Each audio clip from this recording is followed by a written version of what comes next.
श्री गणेशाय नमः श्री गुरुभ्याय नमः ओम नमो देवदूता दया सागरा त्रिसूता येऊन जगाची ममता शरणांगता तारिसी तू देह त्रयातीत अससी शुद्ध सत्व रूप भाससी पंचकोश स्पर्श नसे तुझसी अवस्था त्रयासी वेगळा तू असती भाती प्रिया रूप जाण नाम रूप नसे तुझ लागून तुझे एक शुद्ध निरंजन सदा मन तू असा असणारा तू भगवान परमात्मा आहे. तुला रूप नाही, नाव नाही, निर्विकार अशा प्रकारचा निर्गुण परब्रह्म आहे. महाराज सांगतात ऐसा जो तू परत परत तुझा त्रिभुवन आधार पंचभूताचा विस्तार माया तुझी वाढली. अशा प्रकारचा परात्पर परब्रह्मत्व आहे. त्रिभुवनाला तुझा आधार आहे. पंचभूत पृथ्वी आप तेज वायू आकाश याचा विस्तार करणारा तू. तूच नसे भूत बाधा न स्पर्शसी काम क्रोधा पंचविषयाच्या संपदा न झटसी तू कदापि. तुला काम क्रोध पंचविषय पंचमहाभूत याच्या वेगळा अलिप्त आहे असं महाराज सांगतात. तुझी तू राम रूप असासी अवतरलासी भानुवंशी दूर करून अज्ञातमासी माया निशी निवारली. तूच असणारा रामरूप आहे, परस्पर आहे आणि भानुवंश म्हणजे एकनाथ महाराज सूर्यवंशामध्ये अवतरलेले असणारे भगवान परमात्मा आहे आणि सगळे असणारे अज्ञान रूपी तम घालवण्यासाठी सूर्यवंशामध्ये अवतार घेतला असं सांगतात. ऐसा निष्काम केवळ तुझेच असे आमबळ पुढे कटावत विरसाळ जेणे आनंद सकळी काळ. अशा प्रकारचा केवळ निष्काम असणारा तू भगवान परमात्मा आहे. आमच्यासाठी सगुण झाला. आता पुढची कथा काय झाली सांगा. मागेला ध्यायी कथानक क्रौच विहरतोनी सुरेख वाटे वाजवीती भयानक जेणे शत्रू दसकती. पाठीमागच्या अध्यायामध्ये क्रौंच असणारा विहर रचलेला आहे आणि भयंकर अशा प्रकारचा वाद्य वाजवू लागले. शेष म्हणे वासायना ऐक पुढे कथन संधाना जेणे करून तम म्हणा आल्हाद वाटे श्रवणा. पाताळाच्या ठिकाणी शेष महाराज वत्सयन ब्राह्मणाला सांगतायत ऐका आता युद्ध सुरू झालेलं आहे. सुबाहू राजा आलेला आहे. आता दमनाच्या बाजूने तो युद्ध करणार आहे. कसं करतो ऐका. भाऊची विहरत ना पाहिजे तुग्न वीर राणा आश्चर्य वाटले तयाचे म्हणा म्हणून पुसे सोबतीसी. आणि मग ते असणाऱ्या सुबाहूची जी काय व्यूह रचना आहे क्रौंच व्यूह रचना पाहिल्याबरोबर शत्रुघ्नाला आश्चर्य वाटलं आणि सुमतीला विचारलं हे राजा कोण आहे. क्रौंच व्यूह रचना करून कोण ठाकला युद्ध लागून मागे तयाचे नामाभिधान मजलागी झडकरी. आणि त्या असणाऱ्या शत्रुघ्नाने विचारलं सुमतीला ही राजा कोण आलेला आहे, क्रौंच व्यूह निर्माण केलेला आहे, याचं बळ काय आहे, मला सगळी याची विषय माहिती सांग. ऐशा ऐकता बोले सुमती हे नगरीच चक्रांक म्हणती. चक्रांक ये माझी वास करीती पुण्यवंत नरसर. सुमतीने सांगायला सुरुवात केली ज्या राज्यात घोडा आलाय त्या राज्याचं नाव चक्रांक आहे. चक्रांक नावाचं नगर आहे, गाव आहे आणि त्या नगराचा राजाही स्वभाव आहे. गावातली सगळी लोक पुण्यवान आहे असं म्हणतात. सकल असती विष्णू भक्त कथा कीर्तन नित्य होत अग्निहोत्र्या संख्यात घरोघरी असती. त्या गावातली लोक सगळी पुण्यवान आहेत, विष्णू भक्त आहेत आणि यज्ञ हवन प्रत्येक घरामध्ये होत आहे. सोमती सांगू लागला विप्र करीती वेद पठन शतकर्मी असती अखंड लीन कोणी करीती ध्यान धारण भगवत परायण नरनारी. विप्र भगवंताचं भजन करत होते, ध्यान करत होते, यज्ञ हवन करत होते, सगळे आनंदामध्ये राहत होते. या नगरीचा नृपनाथ सुभाव नामे प्रतापवंत विष्णू भक्ती सदोदित करीत असे आनंदे. या नगरीचा राजा सुबाहू नावाचा आहे आणि तोही विष्णूचा भक्त आहे आणि त्याच्यामुळे सगळं गाव विष्णू भक्तीने भरलेलं आहे. सुमती सांगू लागला पुत्र पौत्रानी नांदती सखळी तद आदेवर्तती शूरवीर ऐशी ख्याती असे दयाची बहुत प्रेम. आणि महाराज पुत्र पुत्र पौत्र संतती संपत्ती या राजाकडे खूप आहे आणि पराक्रमी बलसंपन्न राजा म्हणून तो नामांकित आहे. तोची पुत्र सहजान पातलासे युद्ध लागून संग्याचे अपार सैन्य युद्ध निर्माण करील. आणि सुमतीने सांगितलं तोच सुभाऊ राजा आपल्या पुत्राचा कैवर घेऊन युद्धाला आलेला आहे आणि याच्या बरोबर अफाट संपत्ती आहे, दळ आहे असं सांगू लागला. तरी सकल विरा लागून सिद्ध करावे युद्ध कारण ऐसे ऐकून या वचन शत्रुन बोले विरासी. आणि त्यावेळेस शत्रुघ्न सांगू लागलेला आहे ही असणारा राजे बलवान आहे, त्याच्यामुळे आपलं सैन्य सज्ज करा, तयार करा. सुमतीचं बोलणं ऐकलं शत्रुघ्न महाराज काय म्हणतात. शत्रू असे युद्ध निपुण सकल पुत्रास आपण क्रौंच विहात रचून सिद्ध असे युद्ध. शत्रुघ्नानं आपल्या सैन्याला सांगितलं पुढचा शत्रू बलवान आहे, भावाला आणि पोरांना घेऊन आलेला आहे, तो अतिशय बलवान आहे, क्रौंच त्यांनी तयार केलाय म्हणून आपणही सावध राहावा. तुम्ही सकल प्रतापी वीर परिशत्रुशी करुणी समर कोण जिंकित ते सत्वर मद प्रती निवेदावे. आणि त्यावेळेस त्याने सांगितलं शत्रू बलवान आहे आणि त्याला जिंकण्यासाठी कोण जाणार आहे. कालही विचारलं होतं, पुष्कर गेला होता, मग आज कोण जाणार आहे सांगा. प्रतापी नसे तुम्हात प्रतापी नसे रखवून तरी मी जाऊन करीन रण ऐसे बोलून या वचन सिद्ध झाला निघावया. शत्रुघ्नाने सांगितलं तुमच्यामध्ये जर ताकद नसेल, सामर्थ्य नसेल तर मी जातो, मी जाऊन ते असणाऱ्या क्रौंचीवर भेटतो, सुभाऊला मारतो असं शत्रुघ्न बोलल्यानंतर ना कोण उठला. ऐसे पाहून या त्वरित जो जनक रायाचा सूत लक्ष्मी निरे नाम विख्यात उभा टाकला ते काळी. आणि असं शत्रुघ्न बोलल्याबरोबर विदर्भ राजा नगराचा जनक राजा, त्या जनकाचा मुलगा लक्ष्मी त्याचं नाव आहे आणि तो असणारा योद्धा पुढे आला. म्हणे ऐके मग वचन युद्ध धाडी मज लागून खेळा माझी उभेलून करून येतो राम कृपे. लक्ष्मी निधीने सांगितलं शत्रुघ्न महाराज मला आज्ञा द्या म्हणले, मी आताच्या आता जातो, ही असणारा क्रौंच भेटून येतो, रामाच्या कृपेने ते सगळं सैन्य विभांडतो असं बोलू लागला. जैसा पूर्वी भरगवे जाण क्रौंच विहू केला भेदन तैसाच पराक्रम करून मीही आज येतो पै. लक्ष्मी निधीने सांगितलं पूर्वी जसं परशुराम महाराजांनी क्रौंच भेटलं होतं त्याच पद्धतीने मी सुद्धा जातो आणि क्रौंच भेदून माघारी येतो. मज समरीन टिके कोणी काळी आला युद्धाला कोणी तरी त्याचे जिंकूनी पुरुषार्थ दानीन सर्वांते. मी जर युद्धाला निघालो तर माझ्या पुढे काळ सुद्धा टिकत नाही, काळाला सुद्धा जिंकणारा मी योद्धा आहे, त्यामुळे सुभाऊ राजा काय आहे मला आज्ञा द्या. ऐसे दोन्ही वीरा प्रती म्हणे चलावे त्वरित गती साया लागी मज सांगती कोण कोण येत असा. आणि लक्ष्मी निधीने सांगितलं आताच्या आता जातो ती वीर भेटायला, पण माझ्या सोबतीला कोण कोण येणार तयार व्हा. ऐकोनिया भरत नंदन उठला जायचा पंचनन रिपुताप आणि नीलरत्न उग्र हयादी सिद्ध झाले. आणि लगेच त्या लक्ष्मी निधीचं बोलणं ऐकल्याबरोबर पहिल्यांदा उठला पुष्कर. कालच एवढा पराक्रम त्याने केलेला आहे, जसं वनामधून सिंह बाहेर निघावा तसं त्या सैन्यामधून पुष्कर निघाला. त्याच पद्धतीने रिपू नील रिपुताप आणि नीलरत्न उग्र आहे अशा प्रकारचे सैन्य बाहेर निघालं. कवच कुंडले अगदी शोभती मुकुट माता दिव्य झळकती शस्त्रे सिद्ध करून या निभूती रती बैसती ते कवच कुंडले किरीट अंगामध्ये मुकुट डोक्यावर मुकुट दिव्य अशा प्रकारचा झळकू लागला. शस्त्र अस्त्र सिद्ध करून निघाले. शत्रुघ्नाची आज्ञा घेऊन निघाले वीर तेच क्षणी मार्गी चालत उर्विदनानी सेना अपार संघ. शत्रुघ्नाची आज्ञा घेतली आणि ते असणारे सगळं सैन्य निघालं. जात असताना पृथ्वी थर थर थर दणाणू लागले.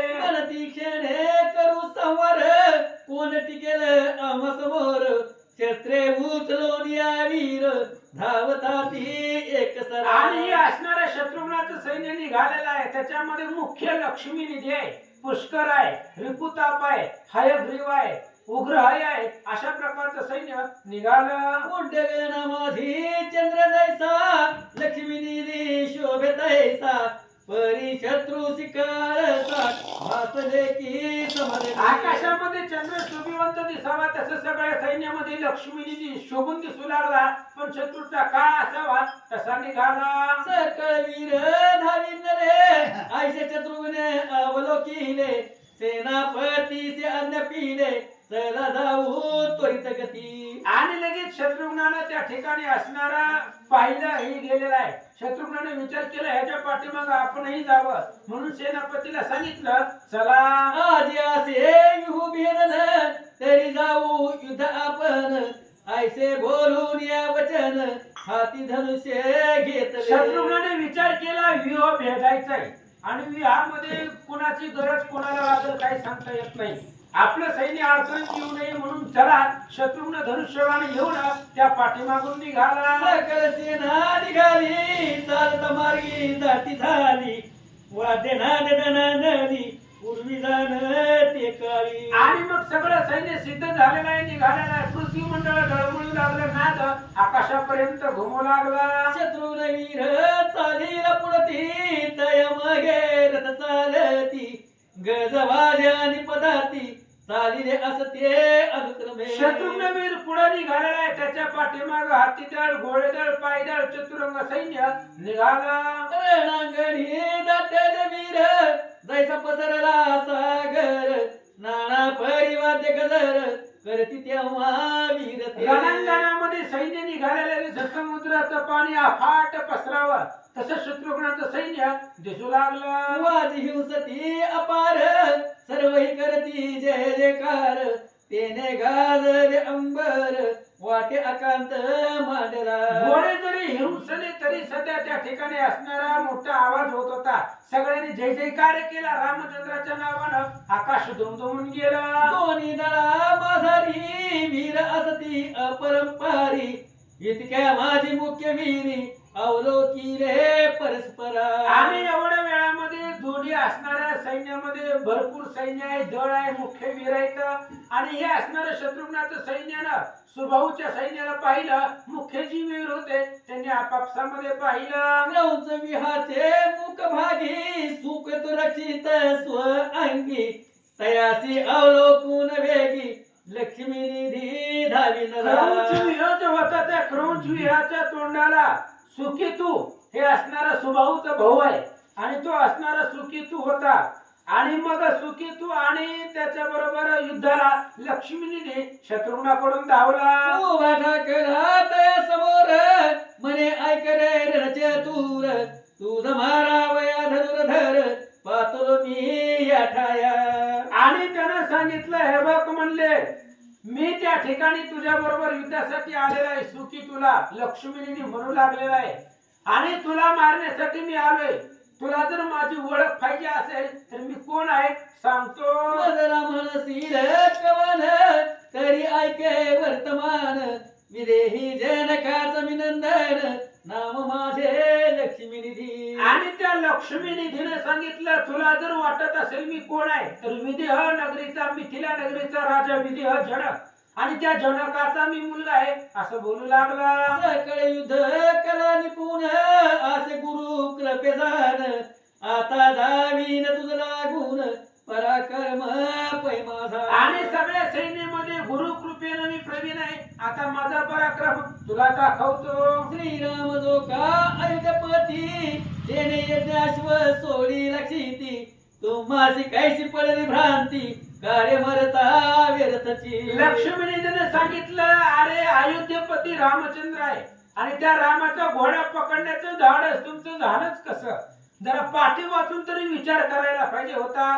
तो ब्रह्मांडाचा नायक आहे. तुम्हाला कशी भ्रांती पडली त्या रामाचा घोडा पकडला. श्रीरामाचा पराक्रम देना म्हणून धरिला ती अश्वधाना. आता तरी तयाच्या चरणा जावे शरण सत्वरी. अरे तुम्ही रामाचा पराक्रम तुम्हाला माहिती नाही. म्हणून तुम्ही घोडा पकडलाय. जर माहिती असतं तर पकडला नसता. असू द्या म्हणले, राम कसा आहे शरणांगाचा कृपाळू आहे, म्हणून त्या रामाला शरण जावा असं लक्ष्मीने सांगू लागला. तो अनाथ जन कैवारी शरणागतीसी न मारी परम दयाळू अयोध्या विहारी मित्र करा आपुला. अरे तू शरणांगताचा कृपाळू असणारा राम आहे. तुम्ही शरण आलात तरी राम तुम्हाला मारणार नाही, म्हणून तुम्ही अनन्य भावानं रामाला शरण जावा. ऐसे ऐकून या वचन सुखे तुम्हाने तयाला गुण काजल पेसी मूर्ख समान मज पुढे येऊन. आणि सुकेतून सांगितलं, अरे मूर्खासारखी बडबड काय करायला, इथे युद्धाला आला का नाटक होतं सांगायला आला. अरे तुला विचारलं होतं का तू कोण आहे, मनाने सांगायला लागला. बरं असू दे, युद्ध कर. बोलू लागला, तुझ माझी पराक्रम पूर्ण काय तो दावी करून उगाची वासी अभिमान परिबल पुढे न चाले. सुकेतून सांगितलं, तुझ्यामध्ये फक्त बोलण्याचं सामर्थ्य आहे. अरे अंगामध्ये किती बळ आहे, किती ताकद आहे, युद्ध करून दाखवा.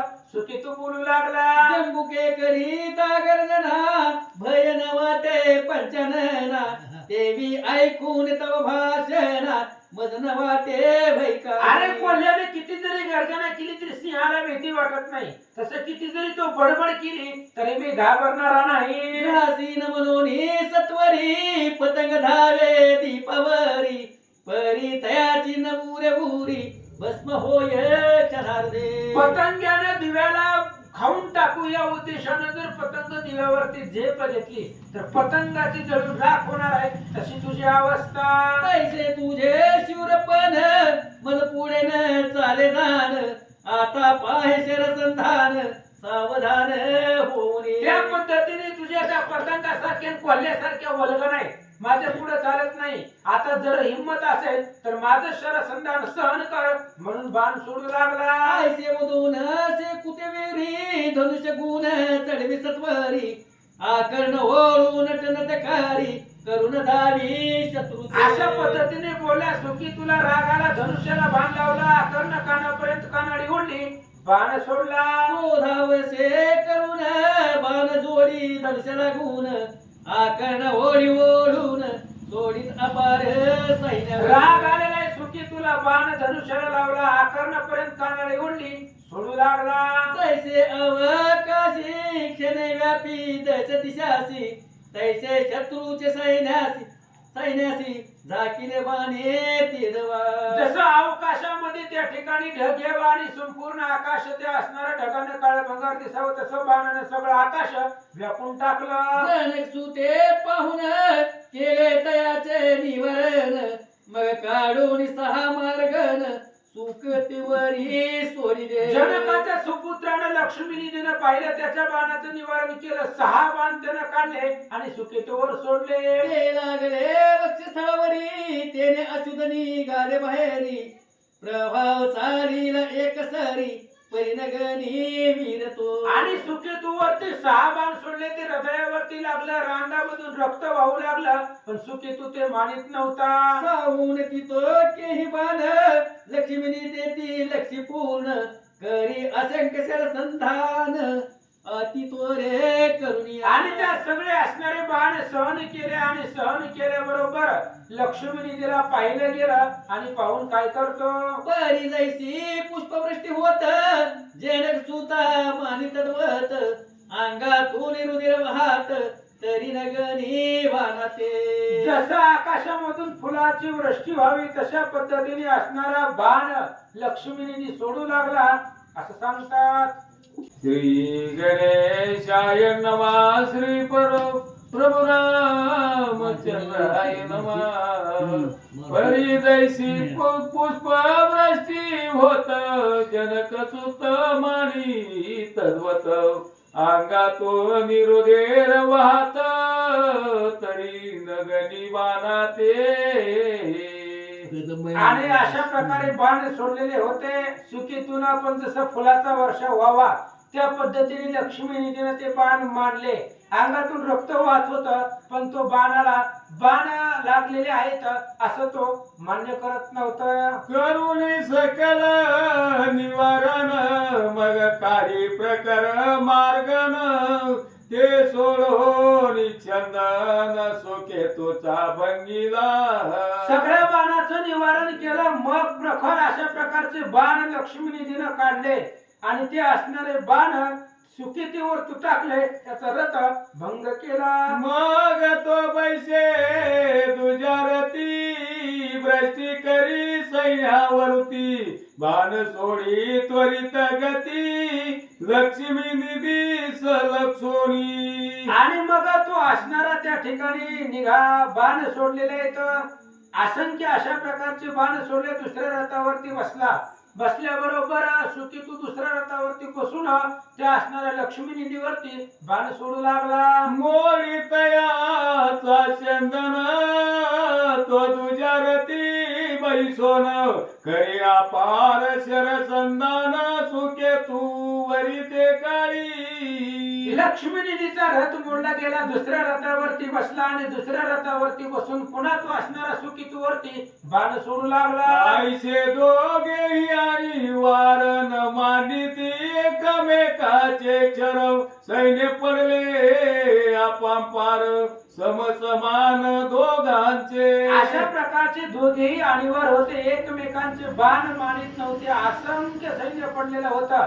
पण सुकेतू आणि लक्ष्मी निधी समान ताकदीचे होते असं सांगतात. असुद प्रवाह वाहती परिते वीर न गणिती एकमेकाचे उडविती आकाश पंथी रथास. आणि असंख्य बाण त्या ठिकाणी सोडले होते. अंगातून रक्त वाहत होतं तरी दोघे एकमेकाला ऐकत नव्हते. एकमेकाचा रथ आकाशामध्ये उडून युद्ध करू लागले. उतरोनी या भोवताळी एक नीती वक्षस्थळी एक ताडी कपाळी लक्ष्मी परस्पर. आणि जमिनीवरनं खाली पृथ्वी तलावरती उतरल्याबरोबर एकमेकाच्या हृदयावरती कपाळावरती मल्लयुद्धाचा प्रकार दोघांनी सुरू केला. एक तोडून कोदंड तत्काळ करी दुखंड ऐसे महावीर प्रचंड नाटोपती एकमेका. लक्ष्मी निधी आणि सुकेतू एकमेकावरती प्रहार करू लागले, धनुष्य तोडू लागले, घनघोर युद्ध करू लागले.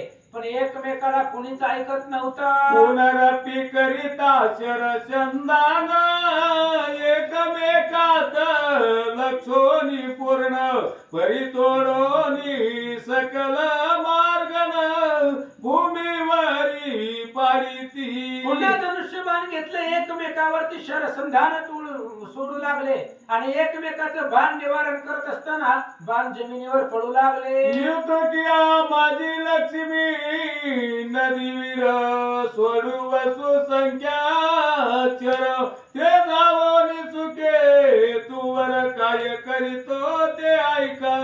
एवढ्या वेळामध्ये लक्ष्मी निधीनं वसू संख्या, वसू किती आहेत? अष्टवसू आहे. 8 बाण सोडले आणि 8 बाण कुठं कुठं लागले. चार वाणी चार अश्व मारिले एक सार त्यासी वदिले एके बाप चाप तोडून पाडिले सुखे तुझे हस्ती हुली. लक्ष्मी निधीनं 8 बाण सोडले. 4 बाणाने रथाचे 4 घोडे मारले. 1 बाण रथाच्या ध्वजाला, 1 बाण सारथ्याला मारू लागला. एक रथाचा ध्वज तोडिला एक चुके तू हृदय विंदिला ऐसा पराक्रम केला तया बाणी जाऊनी. एकाने रथाचा ध्वज तोडला आणि 1 बाण सुकी तुझ्या हृदयावरती लागला. अशा प्रकारचा पराक्रम ह्या लक्ष्मी निधीच्या 8 बाणाने केला. मग तुझ्या संदनी बैसोन क्रोध करी शरसंधान सोडी एक निर्वाण बाण लक्ष्मी निधी शिवदावया. मग सुकेतू दुसऱ्या रथावरती बसला आणि दुसऱ्या रथावरती बसून लक्ष्मी निधीला लक्ष केलं आणि एक निर्वाणीचा बाण सोडला. ओ जावोनी त्वरित गती लागावा वक्ष स्थळावरती इतक्या माझी तया प्रती तोडिले प्रतापे. आणि तो असणारा बाण जाऊन त्या ठिकाणी असणारा लागलेला आहे त्याला निर्वाण अशा प्रकारचा बाण लक्ष्मीने त्याला मारण्यासाठी सुकीतून सोडलेला आहे असं सांगतात. आणि सोडिले असंख्य शरतेने सैन्य पडले अपार पाहून या सुखवे तू वीर तैसाच करी ते वेळी. आणि मग ते असणाऱ्या लक्ष्मीने तिनं बाण येताना पाहिलं, सुकीतूनही पाहिलं, काय करतो आयशे परस्पर युद्ध होत परी कोणी कोणा नाटोपत जैसे पुष्पित पळस दिसत तैसे भासती दोघे. अशा प्रकारचे परस्पर युद्ध होत होतं, कोणी कोणाला ऐकत नाही, अंगामधून रक्त वाहत होतं, पुष्पित फळासारखे दिसू लागले पण ऐकत नव्हते. खाली उतरणी सुखे तू वीर गदा देव निया धुरंधर धावला लक्ष्मण लक्ष्मी दिवार क्रोध वेसे करोनिया. ही सुबाहू राजाचा भाऊ आहे सुकेतू आणि अगोदर सांगितलंय गदा विद्येमध्ये प्रवीण होता म्हणून रथाच्या खाली उतरला, गदा घेतली, लक्ष्मणीच्या अंगावर धावला. ते करोनियावलोकन तोही धावे गदा घेऊन परस्पर वर्म लक्ष्मण आणि तिघाय एकमेका. तोही एक दुसऱ्याच्या अंगावरती धावलेला आहे, एकमेकाचं वर्म लक्ष्मण मल्ल युद्ध कुस्तीचा प्रकार, दोघे जण युद्ध करू लागले. दोघेही गदा योद्ध निपुण घाय चुकवी ती संपूर्ण रक्त झाले असती लोचन सिंहनाद पै करीती. दोघेही गदा युद्धामध्ये प्रवीण होते, दोघे एकमेकाला ऐकत नव्हते, एकमेकाचं धाव चुकून युद्ध करू लागले. दोघेही योद्धे महावीर खन खन वाजविती गदा प्रहार कोणी न हटती माघार भोव वेळ युद्ध झाले. दोघेही एकमेकाला ऐकत नव्हते, घनघोर अशा प्रकारचं युद्ध सुरू आहे असं सांगतात. सकल यावलो कोणी तयासी आश्चर्य करीती मानसी धन्य मायेची आकुशी जन्मल्या सती वीरते. आणि दोघांचं घनघोर युद्ध सुरू होत असताना खालचं सैन्य पाहू लागलं आणि खालचं सैन्य म्हणू लागलं दोघांचेही माता पिता धन्य. मात कुंजरावरी कुंजर लोटती जैसे आणि वार तैसे भिडती परस्पर गदा आणि ती एकमेका. आणि मग अशा पद्धतीने दोघांनी एकमेकाला पाहिलं गेलं आणि वर होते. मग आश्चर्य करू लागले आणि असणारे गदा हातामध्ये घेतली आणि गदेनं मारू लागले. इतक्या माझी जनक सुते हृदय ताडिले सुके तुते परिसा होनी तया घाता ते हास्य करी वीरतो. आजपर्यंत अनेक बसले अनेक उतरले हरासमेंट मध्ये पण ज्यांच्या समोर स्वतःहून सिंहासन झुकले 5 मिनिट ते म्हणजेच छत्रपती शिवराय. आणि अशाच सिंहासनाधीश्वर छत्रपती शिवाजी महाराजांच्या जन्मोत्सवानिमित्त उद्या सकाळी ठीक 8 वाजता बस स्टँड सौंदर्यातून पालखी सोहळ्याला सुरुवात होते. परिसरातील भागातील सर्व शिवभक्तांनी शिवप्रेमींनी शिवकन्या राजमाता प्रत्येकांच्या मनामनात आणि प्रत्येकांच्या घराघरात असणारं एकमेव नाव छत्रपती शिवाजी महाराजांच्या जन्मोत्सव सोहळ्यानिमित्त उद्या सकाळी 8 वाजता बस स्टँड सौंदर्य येथून जो भव्य आणि दिव्य देखणा असा पालखी सोहळा 18 पगड मावळे 12 बलुतेदार तसेच शिवकालीन पोशाखामध्ये असणारे सर्व मावळे कलाधीश वाद्य पथक सनई चौघाडीच्या स्वरामध्ये निघणारा महाराजांचा राजेशाही काठामाटामध्ये पालखी सोहळा या पालखी सोहळ्याचं देखील ग्रामस्थ आपण स्वागत करायचे. उद्या सकाळी येत्या माझी जनक सुते हृदय ताडिले सुखे तुते परिसा होनी तया गाता ते हास्य करी वीरतो.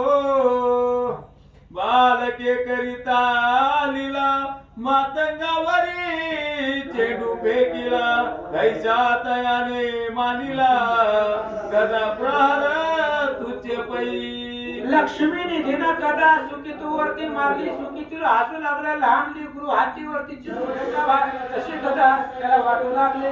मग म्हणे लक्ष्मी निधीची काय पुरुषार्थ केलाशी, हाताचाही गदा गाताची ममास्ते करोनिया. मग लक्ष्मी निधीला सुखितू म्हणू लागला, काय पुरुषार्थ केलाय लहान लेकरासारखा, आता माझ्या गदीचा प्रहार सहन कर. म्हणून काय करतो, ऐसे व दोन्ही तो विरा करी गदेचा प्रहार, केने वाहो लागले रुधिरा लाडती होणी वीरांच्या.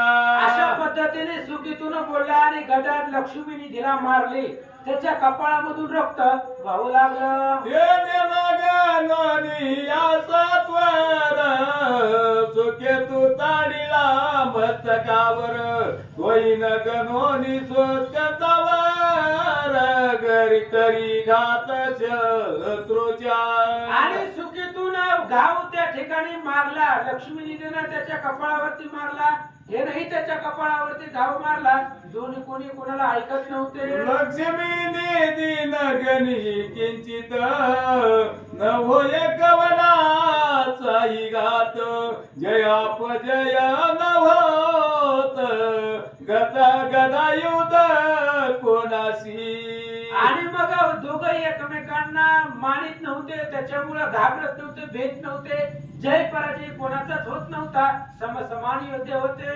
गदा टाकोनी सुखे तू वीर मला योधा प्रवर्तला सत्वर, ऐसे पाहोनी जनक कुमार बाऊ पिठोनी उभा राये. सुखीतून गदा फेकून दिली आणि मल्ल युद्ध कुस्तीचा प्रकार खेळण्यासाठी तयार झाला. लक्ष्मी निधीने पाहिलं आणि युद्धासाठी सज्ज झाला. शेपुतीचे हृदयावरी वज्र मोष्टी घात करी, तो सावोनिया मस्तकावरी करी प्रहार तैसाची. सुखीतूच्या हृदयावरती बुकीचा प्रहार लक्ष्मी निधीने केला. लक्ष्मी निधीच्या मस्तकावरती सुखीतून मारला.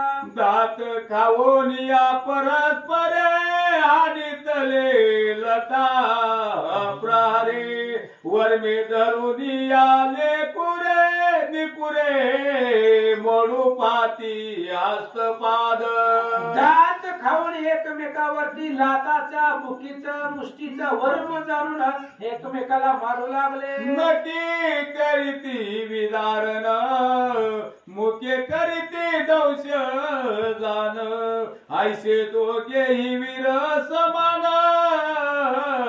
सर्व गुणी सारिखे. अशा पद्धतीने दोघेही बलवान होते, कोणी कोणाला ऐकत नाही. सर्व गुण संपन्न एकमेकाला सारखे दोघेही बलवान होते. बहुत वेळा युद्ध करीता नाटोपे एकही तत्वता, इतक्या माझी जनक सुता सुखे तुने आपटिले.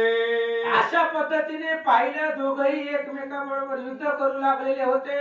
एवढ्या वेळामध्ये सुखितू आला, लक्ष्मी निधीला उचललं, जमिनीवर आपटलं. वरितयाने उठोनिया धरिले सुखे तुशी चरणी, गर गरा हो भोवडनी आपटिले धरणी वरी. लक्ष्मी निधी पडल्याबरोबर पुन्हा उठला, सुखितूच्या पायाला धरलं, आकाशामध्ये फिरवलं, आदळला. तेने तयासी मूर्छाली तेही विरे साईली, ऐसे परस्परे ते वेळी भूमीवरी आपटती. अशा पद्धतीने आपटल्याबरोबर मूर्छा आली, पण लगेच सावध झाला. पुन्हा ह्याला उचलायचं, त्यानं आपटायचं, त्यानं उचलायचं, ह्याला आपटायचं. कोणी मूर्छित पडत नव्हतं असं सांगतात. जैसे वृक्ष उन्मळून पडती, तैसे वीर आदळती, परी न होय जय प्राप्ती एका सहिते काळी. जसं झाड उन्मळून खाली पडावी त्या पद्धतीने दोघे पडत होते, पण कोणीच कोणाला ऐकत नव्हतं. युद्ध करिता थकले पूर्ण म्हणून झाले मोर्चा यमा, सकळ योदे वर्णी ती जाण धनवीरावोनिया. आणि अशा पद्धतीने दोघेही त्या ठिकाणी युद्ध करता करता थकले म्हणून त्या ठिकाणी दोघेही क्षणभर मूर्छित पडले. पाहणारे युद्ध दोघांना धन्यता देऊ लागलं. धन्य लक्ष्मी निधी वीर सर्व युद्ध प्रवीण धीर बाणी आच्या दिले अंबर सुखे तोषी जिंकावया. धन्य असणारा लक्ष्मीनिधी वीर आहे. ते असणारे सर्व स्वयुद्ध दोघेही रणधीर रंगधीर करत होते म्हणून पुन्हा सुखी तुला मारण्यासाठी बाण सज्ज केला. तैसाचे सुखे तू धन्य आयचा वीर नसे अन्य काय करील सामान्य युद्ध कंदन तयासी. तसाच सुखी तोही धन्य आहे. लक्ष्मीनिधी धन्य आहे. कोणी कोणाला ऐकत नाही तर बलवान युद्ध येतं खालचं सैन्य बोलू लागलं. उभय दळीचे सर्व वीर ऐसे वर्णिती वारंवार आकाशाहून सुरवर पाहता धन्य पै म्हणती. उभय दळीचं दोन्ही असणारे सैन्य युद्ध पाहू लागलेला एकमेकाला वर्णन करू लागले. आकाशातून देव लोक युद्ध पाहू लागले. पुढील अध्यायी युद्ध दारुण करील चित्रांग सुभाऊ नंदन यो विवाचे कंठस्थान धरुनी हराईलासे. आणि आता पुढच्या अध्यायामध्ये चित्रांग सुबाहूचा मुलगा आहे. तो ह्या असणाऱ्या क्रौंच्या विहाच्या तोंडाला उभा राहिलेला आहे आणि तो घनघोर युद्ध करणार आहे. कुणासोबत? भरतात माझा पुष्कळ वीर तयासी करील पै समर हे कथानक सविस्तर वर्णिता उल्हास वत्यासी. चित्रांग सुबाहूचा मुलगा चित्रांग आणि भरताचा मुलगा पुष्कर या दोघांचं घनघोर युद्ध होणार आहे. ऐका तरी श्रोते जन कृपा करून आनंद करावे श्रवण वारंवार हस्त जोडून विनवितचे दत्त दास. अखंड स्थितीचा इति श्री पद्मपुराण रामत्वमेदे सुखे करू लक्ष्मी निधी युद्ध वर्णन नाम सर्वशांती माध्यारी.